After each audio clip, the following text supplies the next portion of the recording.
పసిపిల్లల పాల బుగ్గల్లా ప్రమిదల్లో వాడే దూది పింజల్లా మెత్తగా బౌన్సీగా ఉండే బన్ దోశలు ఎలా తయారు చేసుకోవాలో చూపిస్తున్నాను. మీరు కూడా ఒకసారి ట్రై చేయండి. ముందుగా ఇలా మిక్సీ జార్లోకి 1 కప్పు ఉప్మా రవ్వ, 3 స్పూన్ల బియ్యం పిండి, రుచికి సరిపడా ఉప్పు, ఓ చిటికెడు బేకింగ్ సోడా, 1/2 కప్పు పెరుగు, 1.5 కప్పు నీళ్లు పోసేసి చక్కగా అంతా కూడా కలిపేసి దోసల పిండిలాగా మెత్తగా గ్రైండ్ చేసుకొని తీసుకోవాలి. అన్నీ కూడా ఒకే కప్తో మెజర్ చేసుకున్నారంటే మీకు కూడా పిండి ఇంతే పర్ఫెక్ట్గా కుదురుతుంది.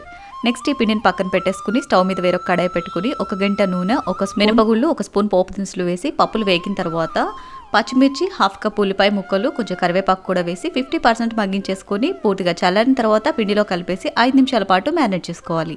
తర్వాత స్టవ్ మీద పోపు గరిటె పెట్టుకుని కొద్దిగా నూనె వేసి ఈ పిండి 1 గంట వేసుకుని 2 వైపులా కూడా ఒక్కొక్క నిమిషం పాటు మూత పెట్టి లో ఫ్లేమ్లో మగ్గించుకున్నారంటే ఎంతో టేస్టీ అయిన బౌన్సీ బన్ దోశలు రెడీ. చట్నీతో పాటుగా ఈ recipe full video channel name కింద ప్లే బటన్లో మెన్షన్ చేశాను, ఒకసారి చెక్ చేయండి. Thanks for watching. Have a great day.